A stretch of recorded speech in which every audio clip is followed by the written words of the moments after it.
হারানো ক্ষমতা ফিরে পাচ্ছে সেনাবাহিনী।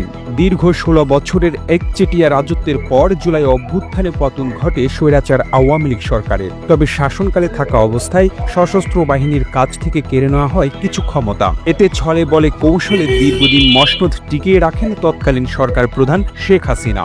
অবশেষে দীর্ঘ ১৬ বছর পর আবারও নিজেদের হারানো ক্ষমতা ফিরে পাচ্ছেন সশস্ত্র বাহিনীর সদস্যরা।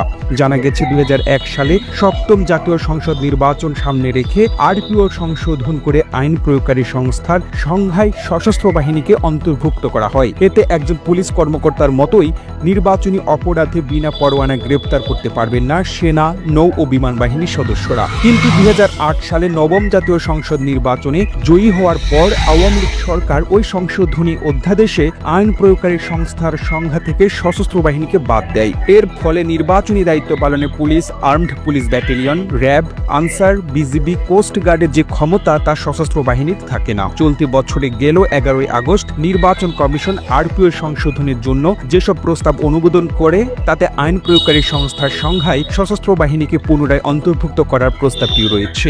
নির্বাচন ব্যবস্থা সংস্কার কমিশনের সুপারিশ ও রাজনৈতিক দলগুলোর দাবি অনুসারে এই প্রস্তাবটি অনুমোদন করা হয়েছে। নির্বাচন কমিশনের এই প্রস্তাব রাষ্ট্রপতির অধ্যাদেশ জারির মাধ্যমে বাস্তবায়নের পথে। এ বিষয়ে নির্বাচন কমিশনার আব্দুর রহমান আল মাসুদ জানান, নির্বাচনের সেনাবাহিনী আইন প্রয়োগকারী সংস্থা হিসেবে দায়িত্ব পালন করলে তা সুষ্ঠু নির্বাচনে সহায়ক হবে। এজন্য গণপ্রতিনিধিত্ব আদেশ আরপিও ১৯৭২ সংশোধন করে আইন প্রয়োগকারী সংস্থার সংজ্ঞায় সশস্ত্র বাহিনীকে আবারও অন্তর্ভুক্ত করার উদ্যোগ নেওয়া হয়েছে। এর ফলে নির্বাচনে আইন শৃঙ্খলা রক্ষায় সশস্ত্র বাহিনীকে কারো নির্দেশের অপেক্ষায় থাকতে হবে না।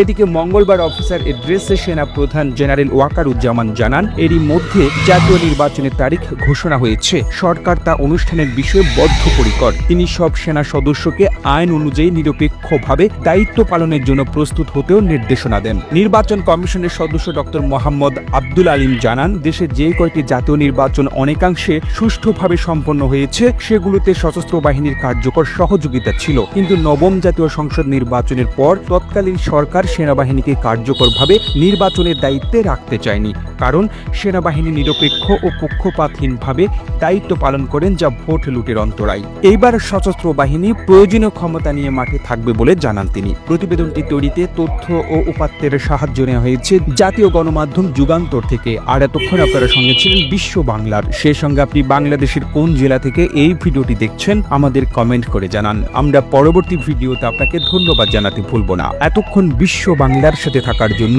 অসংখ্য ধন্যবাদ।